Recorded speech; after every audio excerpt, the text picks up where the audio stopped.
Hey guys, thank you for watching my presentation. Let's get right into this. I titled the project A World Aflame because I discuss twin disasters,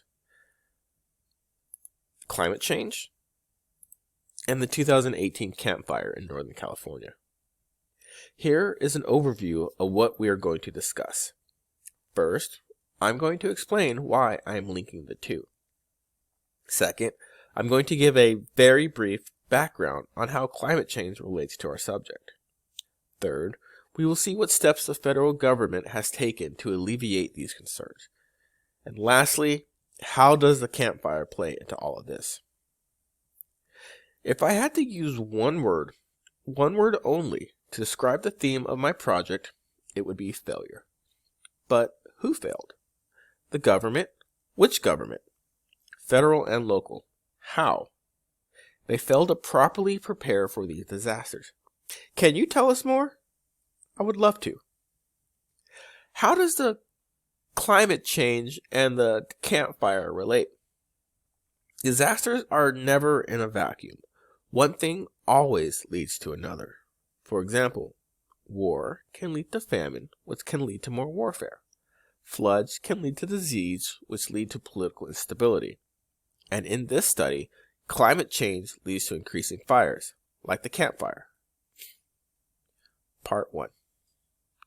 Climate change is not a hoax. The science behind it is sound, and there aren't any legitimate environmental scientists who question the reality. My question I tried to find out was if there was a link between climate change and fires, and yes, there is. 1. Climate change is increasing the impacts of drought in the western United States. 2. Drought increases the amount of fuel in a region, so when a fire does spark, it has plenty to burn. It is of absolutely no surprise then that fires are going to get worse as a result of the change in climate. Scientists from around the world have stated that climate change is a crisis of epic proportions that the world needs to work hard to prevent. The American government has decided to ignore what science has said. In fact, not just ignore, but actively disparage. Scientists have saw the writing on the wall. Part 2. The Camp Fire. CAL FIRE, the State Department which handles fire issues in California, has a flag warning system to let people know how conditions are to be.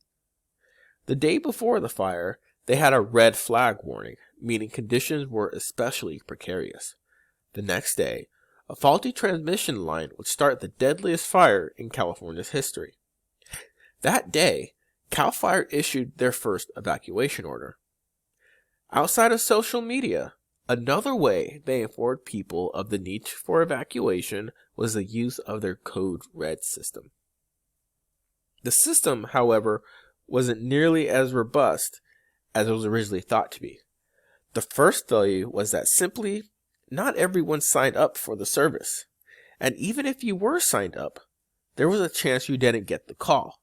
The graph to the left shows other reasons why people didn't get the call for information or the evacuation order. Code Red, the main system for warning people, only had a 30% success rate. By the time the fire was 100% contained, over 70 people had lost their lives. With climate change and the Camp Fire, we see two seemingly disparate but interlinked crises, and two separate failures, which you can see on the slide. Both local and federal governments failed in how they spread information. They are both facing disasters that require clear communication. Luckily for Paradise, California, the main city that occurred in Butte County where the fire was, the local government is taking the lessons and revamping their system. The federal government, however, is not doing so.